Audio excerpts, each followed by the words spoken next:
ஜெய ஜெய சங்கர ஹர ஹர சங்கர ஸ்ரீ மகா பெரியவா சரணம். மூக பஞ்சசதி ஸ்துதி சதகம். ஸ்லோகங்கள் 1 முதல் 20 வரை. ஸ்லோகங்கள் 1 to 20. ஜய ஜய ஜகதம்ப சிவே ஜய ஜய காமாக்ஷி ஜய ஜய த்ரிஷுதே ஜய ஜய மகேஷதயிதே जय जय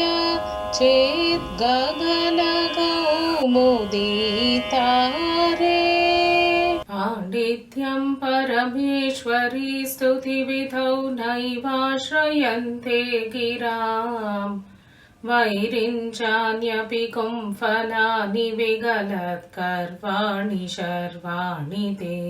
स्तोतुं त्वां परिफुल्लनीलनलिन श्यामाक्षि कामाक्षि मां वाचाली गुरुते तथापि निदरां त्वत्पादसेवादर तापिञ्जस्तभगद्विषेतनुप्रथां दारिद्र्यमुद्राद्विषे संसाराज्ञतमो मुषे पुररिभोर्वामाङ्गसीमाजुषे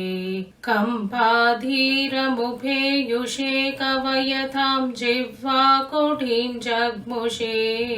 विश्वत्राणपुषे नमोऽस्तु सततं तस्मै परञ्ज्योतिषे ये सन्ध्यारुणयन्ति शङ्करजटा गान्धारचन्द्रार्पकम् सिन्धूरन्ति जये पुरन्दरवधू सीमन्दसीमान्दरे पुण्यं ये परिभक्वयन्ति भजतां काञ्चीपुरे माममी पायासु परमेश्वर प्रणयिनी पादोद्भवा वांसवः कामाठं परपूरया शशिरुचा कम्रस्मितानां द्विषा कामारे अनुरागसिन्धुमधिकं कल्लोलितं तन्वती कामाक्षीति समस्तसज्जननुता कल्याणदात्री नृणां कारुण्याकुलमानसा भगवती कम्बातटे जृम्भते कामाक्षीन पराक्रमप्रकटनं सम्भावयन्ति दृशा श्यामा क्षीरसहोदरस्मितरुचि प्रक्षालिदा शान्तरा वामाक्षी जनमौलिभूषणमणि वाचां परा देवता कामाक्षीति विभाति कापि करुणा कम्बातटिन्यास्तटे श्यामा काचन चन्द्रिका त्रिभुवने पुण्यात्मना मानने सीमा शून्यकवित्ववर्षजननीया कापि कादम्बिनी मारारादिमनो विमोहनविधौ काचित्थमकन्दली कामाक्ष्या करुणा कडाक्षलहरी कामाय मे कल्पताम् प्रौढत्वान्तकदम्बके कुमुदिनी पुण्याङ्गुरां दर्शयन्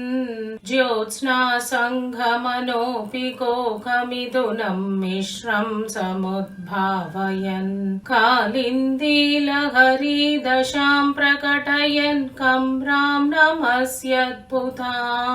कच्चिन्नेत्रमहोत्सवो विजयते काञ्चीपुरे शूलिनः तन्त्राहीनतमालनीलसुषमैः दारुण्यलीलागृहैः धारानादकिशोरलाञ्छितकशैः ताम्रारविन्दे क्षणैः मादः संश्रयतां मनो मनसि च प्रागल्प्य नाडितमयी कम्बादिरचरैः घनस्तनपरैः पुण्याङ्गुरैशाङ्गरैः नित्यं निश्चलतामुपेत्य मरुतां रक्षाविधिं पुष्णति तेजस्सञ्जय पाडवेन किरणानुष्णत्विधिर्मुष्णति काञ्चीमत्यकथापि दीप्तिजननी विश्वान्धरे जृम्भते काचिच्चित्रमहो समृद्धापि तमसां निर्वापिका दीपिका गान्धैकेशरुचां शयै प्रमरितं बन्धस्मितै पुष्पितम् गान्त्या पल्लविधं पदाम्बुरुहयोर्नेत्रद्विषा भद्रितम् कम्बाधीरवनान्तरं विदधति कल्याणजन्मस्थली काञ्ची मध्यमहामणिर्विजयते काचित् कृपा कन्दली रागाचन्द्रसमानकान्तिवदना नागादिराजस्तुता मूकानामपि कुर्वती सुरधुनी निकाशवाग्वैभवम् श्रीकाञ्चीनगरी विहाररसिका शोकावहन्त्री सदा एका पुण्यपरम्परा पशुपते आकारिणी राजते जाता शीतलशैलतः सुकृतिनां दृश्या परं देहिनां लोकानां क्षणमात्र संस्मरणतः सन्धा भविश्चेतिनी आश्चर्यं बहुकेलनं विदनुते नैश्चल्यमाभिप्रति कम्बाया तडसीं निकापि तटिनी कारुण्यपादो मयि ऐक्यं येन विरच्यते हरधनौ तं भावभुं भावके रेखा यत्कचसीं निशेखरदशां नैशागरिकाहते औन्नत्यं मुहुरेति येन स महान् मेनासकः सानुमान् कम्पादिरविहारिणा सचरणा तेनैव ताम्ना वयम् अक्ष्णोश्च स्तनयो श्रिया श्रवणयोः भावो च मूलं स्पृशन् उत्थं सेन मुखेन च प्रतिदिनं दृह्यन् भयो जन्मनि माधुर्येण किरां कथेन मृदुना हंसाङ्गनां वेपयन् काञ्चीसीं निचकास्ति गोपि कविता सन्तानबीजाङ्कुरः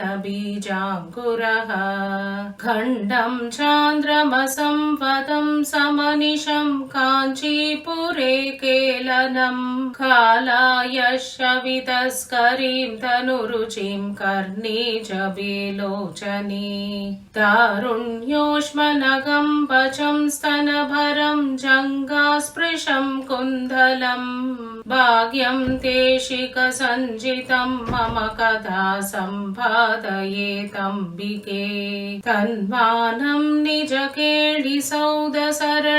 नैसर्गिकीनां गिराम् केदारं कविमल्लशुक्तिलहरी सस्य श्रियां शाश्वतम् अम्हो वञ्चनसुञ्जुकिञ्चन भजे काञ्चीपुरीमण्डनम् पर्यायश्च विभागशासनमणि पौष्पेशवं पौरुषम् आलोके मुगपङ्कजे सततति सौधागरीं चादुरीं चूडालङ्क्रियमाण पङ्कजवनी वैरागमप्रक्रिया मुक्तस्मेरमुखी कनस्तनधडी मूर्छालमध्याञ्चिता काञ्चीसीमनि कामिनी विजयते काचिज्जगन्मोहिनी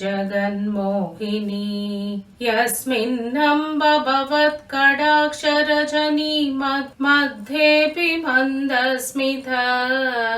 ज्योत्स्ना संस्नपिता भवत्यभिमुखीतं प्रत्यहो देहिनम् द्राक्षामाक्षिकमाधुरी मदपरव्रीडाकरी वैकरी कामाक्षी स्वयमाधनोत्यपि श्रुतिं वामेक्षणी भक्षणम् काळिन्दी जलकान्तयस्मितरुचि स्वर्वाहिनी पादसी प्रौढत्वान्तरुचस्फुटातरमहो लौहित्यसन्ध्योदये माणिक्यो बलकुण्डलां शुशिखिनी व्यामिश्रधूमश्रियः कल्याणैकभुवः कटाक्षसुषमाः कामाक्षि राजन्ति ते कलकलरणत्काञ्ची काञ्ची विभूषणमालिका कचपरलसश्चन्द्रा चन्द्रावदं ससधर्मिणी कविकुलगिरश्रवां श्रवां मिलत्पुलकाङ्गुरा विरचितशिरकम्बा कम्बातटे परिशोभते। जय जय शंकर हर हर शंकर श्री महापेरियवा चरणम्।